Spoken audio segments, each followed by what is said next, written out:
আসসালামু আলাইকুম। আশা করি সবাই ভালো আছেন। তো আমরা অনেকেই একটা নিউজ দেখতে পাচ্ছি যে নারী কোটা বাতিল হতে যাচ্ছে, নারী কোটা বাতিল হতে যাচ্ছে। তো এই নারী কোটা বাতিল হতে যাওয়ার যে প্রক্রিয়া এবং কতদূর এটার প্রভাব পড়তে পারে, আজকে আমরা সেই সব বিষয় নিয়ে আলোচনা করব। চলুন শুরু করা যাক। স্যার কেমন আছেন? আলহামদুলিল্লাহ, বেশ ভালো আছে। স্যার, আমরা দেখতে পাচ্ছি যে একটা নিউজ ঘোরাফেরা করতেছে যে নারী কোটা বাতিল হয়ে যাচ্ছে স্যার। তো এই নারী কোটা যদি বাতিল হয় অথবা নারী কোটা যদি থাকে, তাইলে হচ্ছে এনটিআরসি এর নিয়োগের ক্ষেত্রে স্যার কিরকম প্রভাব পড়তে পারে? আচ্ছা, ধন্যবাদ আবির। জি এটা স্যার। গতকালকে আমরা এই নিউজটা জানতে পেরেছি যে এক্স্যাক্টলি স্যার। এনটিএসসি কর্তৃপক্ষ তারা স্পষ্ট করে জানিয়ে দিয়েছেন যে নারী কোটা থাকছে না। গত জুলাইতে যে প্রজ্ঞাপন হয়েছে সে প্রজ্ঞাপনের ভিত্তিতে 93 মেধা এবং 7 কোঠা এই বিধিতে তারা নিয়োগ দেওয়ার জন্য এনটিএসসির নিয়োগ বিধিটা এক্স্যাক্টলি সংশোধন স্যার। করবেন।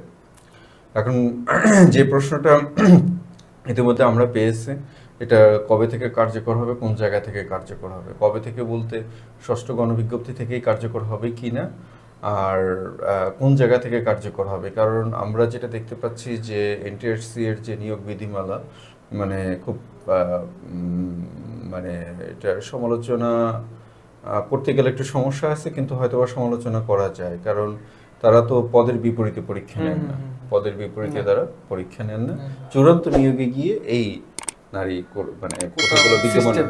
বিদ্যমান কোঠাগুলো তারা অ্যাপ্লাই করতে। তো এখন বিধি পরিবর্তন হয়ে কি পদের বিপরীতে পরীক্ষা হবে কি না, এটা বিধি পরিবর্তন না হওয়া পর্যন্ত এটা বলা যাচ্ছে না। তবে প্রাইমারি বেলাতে আমরা যেরকম বিধি পরিবর্তনটা স্পষ্ট শুনতে পাচ্ছি, যেটা মাননীয় উপদেষ্টা মহোদয় স্পষ্ট করে দিলেন যে তারা বিধি পরিবর্তন করবেন, প্রাইমারিতে আমরা ঠিক এইরকম কোনো নিউজ পাচ্ছি না। আংশিক আংশিক নিউজ, মানে যে হইতে পারে আগস্টের মধ্যে। Part part part part news যেটা পাচ্ছি। এখন পুরো বিধিটা পরিবর্তন হবে কিনা, পুরো পুরো বিধি পরিবর্তন হয়ে আমরা যেটা শুনছিলাম বা একটা প্রস্তাবনাও ছিল যে সরাসরি পদের বিপরীতে পরীক্ষা হবে, এখন কি এই পুরো বিধিটুকু পরিবর্তন করবেন না শুধু ওই নিয়োগ বিধির ওই পার্টটুকু পরিবর্তন করবেন, যে কত পার্সেন্ট কোটা থাকবে, কত পার্সেন্ট কোটা থাকবে না? থাকবে। এটা, তবে এটা এটা এটা ঠিক যে কোঠাটা উঠে যাচ্ছে, অর্থাৎ 93-7 যে কোঠা আছে সেই কোঠাটা চলে আসবে, তার মানে নারী কোঠা থাকছে না। তো এখন এই ক্ষেত্রে কি ইম্প্যাক্ট পড়বে, তোমার তো প্রশ্ন জি এটাই। স্যার। আচ্ছা, এইটা নিয়ে আমি আগের কোনো একটা ভিডিওতে কথা বলেছিলাম, তো সেখানে পক্ষে বিপক্ষে দু ধরনের মতই পাওয়া গিয়েছে। তবে উম, আমার এইখানে আমার যে মতটা থাকবে যে আসলে কোঠাটা উঠে গেলে নারীরা আরো বেশি প্রতিযোগিতার সম্মুখীন হবে, জি বা স্যার। তারা আরো বেশি প্রতিযোগিতার মধ্যে পড়ে যাবেন তারা। তবে একদমই হতাশ হওয়ার কোনো কারণ নেই, কারণ আমরা যেটা দেখতে পাচ্ছি যে নারীরা উঠে আসছে বিভিন্ন সেক্টর থেকে। বিশেষ করে যেহেতু আমি এডুকেশনের সাথে জড়িত, আমরা যেটা দেখতে পাচ্ছি যে নারীরা পড়ালেখাতে এগিয়ে যাচ্ছে। এগিয়ে যাচ্ছে। তবে হ্যাঁ, এটা একটু সমস্যা, যেটা দেখা যায় যে একটা সার্টেন টাইমের পরে নারীরা যখন ঘর সংসার বিয়ে ইত্যাদি ইত্যাদিতে যখন আবদ্ধ হয়ে পড়েন, তখন তাদের ওই রকম হার্ডকোর প্রিপারেশন নেওয়া হার্ডকোর পসিবল হয় না। প্রিপারেশন নেওয়াটা তাদের জন্য একটু সমস্যা হয়ে দাঁড়ায়।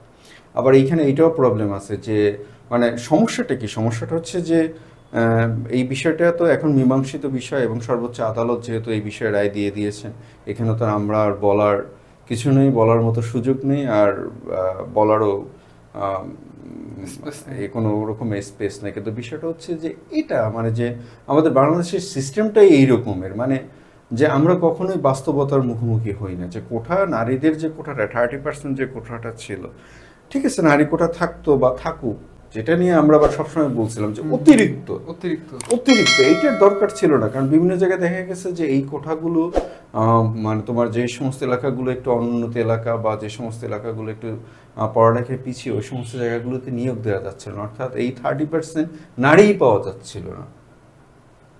বুঝতে পারছো? তাই এই জন্য কয়েকটা জায়গাতে এই কোঠাগুলো শিথিল করা হয়। তো আমার মতে এটা এখন যেহেতু সর্বোচ্চ আদালতের সিদ্ধান্ত, এই সিদ্ধান্তের বিপরীতে দাঁড়িয়ে কোনো কিছু বলা এটা সম্ভব না, আর এটা বলা উচিত হবে না। তবে ব্যক্তিগতভাবে আমি মনে করি যে হয়তো মানে যারা সমাজে যারা অনগ্রসর যারা আছেন প্রযোজ্য ক্ষেত্রে, তাদের জন্য কোঠা রাখা যেতে পারে, আমি সেটার সাথে একমত। যেমন তোমার হতে পারে যারা প্রতিবন্ধী আছেন বা শারীরিক প্রতিবন্ধী যারা আছেন বা আদিবাসী আছেন তাদের জন্য, তবে সেটা তোমার অবশ্যই গ্রহণযোগ্য এক্স্যাক্টলি স্যার। পোর্শন। তো আমাদের কোর কথাটা হলো বা মূল কথাটা হলো যে নারী কোঠা বাতিল হয়ে যাচ্ছে। এখন এটা কবে থেকে কার্যকর হবে এটা আপনারা যারা 18তম ফল প্রত্যাশী যারা আছেন আপনাদের উপরে তো এটা কোনো ইম্প্যাক্ট করবে না, কারণ ফল প্রকাশেই গিয়ে তোমার কোঠাটা প্রয়োগ করা হবে না। কোঠাটা প্রয়োগ হবে ষষ্ঠ গণবিজ্ঞপ্তি বা যে কোনো গণবিজ্ঞপ্তি নিয়োগের সময়। তবে মোটামুটি এটুকু ধরে নেওয়া যায় যে এটা গণবিজ্ঞপ্তিটা আগেই খুব সম্ভবত এটা সংশোধন হবে, কারণ তা না হলে বিশাল সংখ্যক পদ খালি থেকে যায়। আর যে মেয়েরা কি তাহলে পিছিয়ে পড়বেন কিনা এটার উত্তর তো আমি একটা জায়গায় দিয়েছি যে হ্যাঁ একটু পিছিয়ে পড়ার ঝুঁকি আছে বা একটু পিছিয়ে হয়তো বা পড়বেনই, কারণ ছেলেরা যতটুকু স্বাধীনতা পান বা ছেলেরা যতটুকু সুযোগ সুবিধা পান মেয়েদের বেলা একটু সুযোগটা কম, একটু শ্রিঙ্ক হয়ে আসে, একটু কমে আসে। এখন এই বাস্তবতা মেনে নিতেই হবে। কোঠা বিরোধী আন্দোলনে আপনারাও একই সাথে ছিলেন, আপনাদের এই আন্দোলনের প্রতিশ্রুতিতেই আজকে এই নতুন যে গেজেট বলেন বা নতুন নিয়োগ বিধি বলেন সেটা হতে যাচ্ছে। যেহেতু এটাকে আপনারা স্বাগত জানিয়েছিলেন, আপনারা যে সাহস দেখিয়েছিলেন, এখন ঠিক সেই একই সাহস নিয়েই আপনাদের প্রস্তুতি নিতে হবে। ঘাবড়ানোর বা ভয় পাওয়ার কোনো কারণ নেই। অবশ্যই আপনারা সমানতালে লড়তে পারবেন, আমরা সেটাই চাই। সবার জন্য শুভকামনা। আজকে এই পর্যন্ত।